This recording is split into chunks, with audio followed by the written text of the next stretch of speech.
Assalamualaikum warahmatullahi wabarakatuh. Sobahul khair anak-anakku semua. Kaifa halukum? Mudah-mudahan kalian semua dalam keadaan sehat walafiat dan masih tetap dalam lindungan Allah Subhanahu wa taala. Anak-anakku sekalian, di pelajaran pagi kali ini kita akan membahas tentang mengenal nama Allah dan kitabnya. Pokok bahasannya mengenal kitab-kitab Allah. Adapun untuk tujuan pembelajaran di materi ini, yang pertama, peserta didik mampu menyebutkan nama kitab-kitab Allah Subhanahu wa taala dengan benar, dan yang kedua, peserta didik mampu mengamalkan ajaran yang terdapat dalam kitab-kitab Allah dalam kehidupan sehari-hari. Itulah tujuan dari pembelajaran PAI pada pertemuan minggu ini. Anak-anakku sekalian, sebelum kita lanjut kepada materi selanjutnya, alangkah baiknya kita mengulang pelajaran minggu lalu. Masih ingatkah kalian dengan pelajaran minggu yang kemarin? Yaitu tentang pembahasan Asmaul Husna. Ya, yang pertama yaitu Al-Mumit. Untuk Asmaul Husna yang pertama Al-Mumit, yang artinya adalah Allah Maha Mematikan. Yang kedua yaitu Al-Hayyu, artinya Allah Maha Hidup. Dan yang ketiga yaitu Al-Qayyum, yang artinya Allah Maha Berdiri sendiri. Yang keempat yaitu Al-Ahad, yang artinya Allah Maha Esa atau Maha Tunggal. Itulah 4 Asmaul Husna yang kita pelajari pada minggu yang lalu. Selanjutnya kita akan mempelajari tentang kitab-kitab Allah. Perintah beriman kepada kitab-kitab Allah Subhanahu wa taala ini terdapat di dalam surat An-Nisa ayat 136. A'udzu billahi minasyaitonir rajim. Bismillahirrahmanirrahim. Ya ayyuhalladzina amanu aminu billahi wa rasulihi wal kitabil ladzi nazzala ala rasulihi wal kitabil ladzi anzala min qabl. Wa man yakfur billahi wa malaikatihi wa kutubihi wa rusulihi wal yawmil akhir faqad dhalla dhalalan ba'ida. Artinya, wahai orang-orang yang beriman, tetaplah beriman kepada Allah Subhanahu wa taala dan Rasulnya, dan kepada kitab yang diturunkan kepada Rasulnya, serta kitab yang diturunkan sebelumnya. Barang siapa ingkar kepada Allah Subhanahu wa taala, malaikat-malaikatnya, kitab-kitabnya, rasul-rasulnya, dan hari kemudian, maka sungguh orang itu telah tersesat sangat jauh. Inilah perintah tentang beriman kepada kitab Allah Subhanahu wa taala. Selanjutnya, tahukah kalian apa saja nama-nama kitab-kitab Allah? Di kitab-kitab Allah ini terbagi menjadi 4. Yang pertama yaitu kitab Zabur, yang diturunkan kepada Nabi Daud alaihis salam. Adapun yang kedua yaitu kitab Taurat, yang diturunkan kepada Nabi Musa alaihis salam. Yang ketiga kitab Injil, yang diturunkan kepada Nabi Isa alaihis salam. Dan yang keempat yaitu kitab Al-Quran, yang diturunkan kepada Nabi Muhammad sallallahu alaihi wasallam. Inilah 4 kitab-kitab Allah. Yang pertama yaitu kitab Taurat.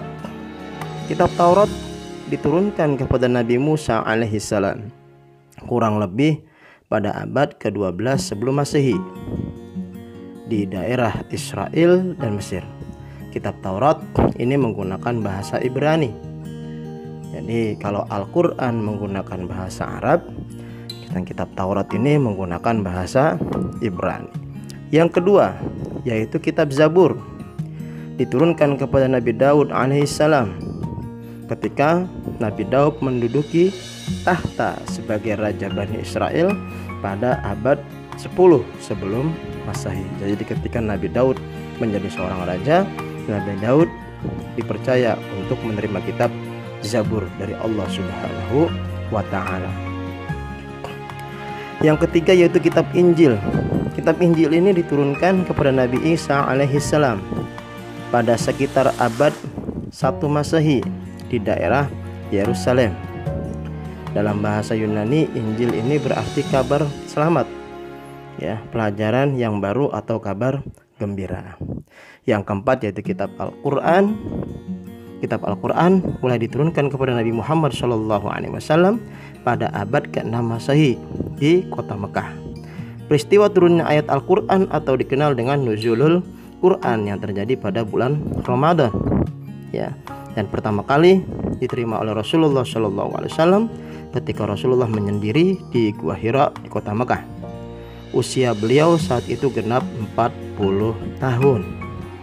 Jadi ketika Rasulullah berusia 40 tahun, Rasulullah mendapat kepercayaan dari Allah Subhanahu wa Ta'ala untuk menerima kitab Al-Quran yang saat ini masih ada, ya, kitab Al-Quran yang sering kita baca, sering kita pelajari ketika di sekolah, tadarus Al-Quran menggunakan Al-Quran yang diturunkan kepada Rasulullah Sallallahu Alaihi Wasallam. Ya, kitab Al-Quran ini merupakan kitab yang keempat, yang terakhir, ya. Kitab Al-Quran terdiri dari 114 surat terbagi dalam 30 juz dan 6.236 ayat. Ada yang mengatakan 6.236 ayat, ada yang mengatakan 6.666 ayat. Al-Quran diwahyukan selama 22 tahun 2 bulan 22 hari. Jadi ketika Rasulullah berumur 40 tahun sampai Rasulullah wafat ketika berusia 63 tahun. Al-Quran menyempurnakan seluruh hukum-hukum Allah yang terdapat dalam kitab-kitab yang diturunkan sebelumnya. Jadi semua cakupan-cakupan yang ada di dalam kitab Taurat, yang ada di dalam kitab Zabur, yang ada di dalam kitab Injil itu menjadi satu di dalam kitab Al-Quran. Jadi Al-Quran ini sebagai pelengkap, ya, dan masih utuh sampai sekarang. Ada yang terkecil sampai ada Al-Quran yang terbesar, ya. Nah, 3 kitab yang tadi, Injil, Zabur, Taurat, Al-Quran, Injil, Zabur, Taurat, ini sudah diangkat oleh Allah Subhanahu wa Ta'ala. Jadi kitab-kitab yang asli, 3 kitab asli ini, ya, Taurat, Zabur, dan Injil, itu sudah diangkat oleh Allah Subhanahu wa Ta'ala. Jadi Al-Quran ini semua pelengkap jadinya. Jadi mulai dari kitab Taurat sampai dengan kitab Injil dilengkapi oleh kitab Al-Quranul Karim. Dalam beriman kepada kitab-kitab Allah tentunya ada berperilaku terpuji, ya.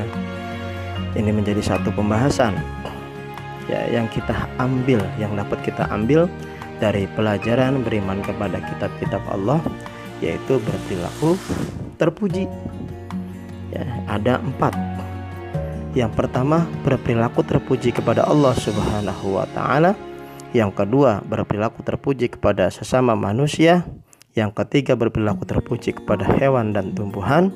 Yang keempat, berperilaku terpuji kepada diri sendiri. Yang namanya berperilaku terpuji itu tentunya ada yang namanya akhlakul mahmudah, ya, akhlak terpuji. Lawan katanya adalah akhlakul madmumah, yaitu akhlak yang buruk, ya. Perilaku terpuji kepada Allah Subhanahu wa Ta'ala ini yang pertama, ya. Ada contohnya apa? Sholat, ya, melaksanakan sholat 5 waktu itu merupakan perilaku terpuji. Doa, minta mohon kepada Allah, mengaji Al-Quran termasuk terpuji pada Allah. Yang kedua, kepada sesama manusia, nolong, ya. Terus apa? Membantu ibu, mau nyuci piring, nyuci baju, ngepel, nyapu, itu termasuk perilaku terpuji kepada sesama manusia. Membantu teman di sekolah, ya, termasuk, ya. Yang ketiga, berperilaku terpuji kepada hewan dan tumbuhan, ya, nyiram tanaman, kasih pupuk, ya, memberi makan kepada hewan, ya, ayam, kambing, kerbau, dikasih makan, ngasih minum, itu termasuk perilaku terpuji kepada hewan dan tumbuhan. Ya, yang keempat, perilaku terpuji kepada diri sendiri. Contohnya apa? Mandi yang bersih.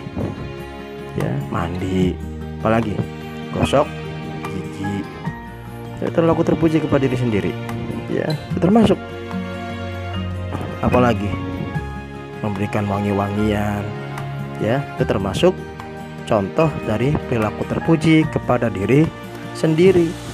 Ya, selain kepada Allah, sesama manusia, hewan dan tumbuhan, perilaku terpuji juga kepada diri sendiri. Ya. Itulah anak-anakku sekalian, pembahasan tentang kitab-kitab Allah. Ya. Adapun tugas kalian yaitu menjawab pertanyaan, yaitu 4 pertanyaan yang ada pada video ini. Itu saja yang dapat Bapak sampaikan. Ya, kurang lebihnya kalau ada penjelasan-penjelasan yang kurang, mohon dibukakan pintu maaf yang sebesar-besarnya. Wassalamualaikum warahmatullahi wabarakatuh.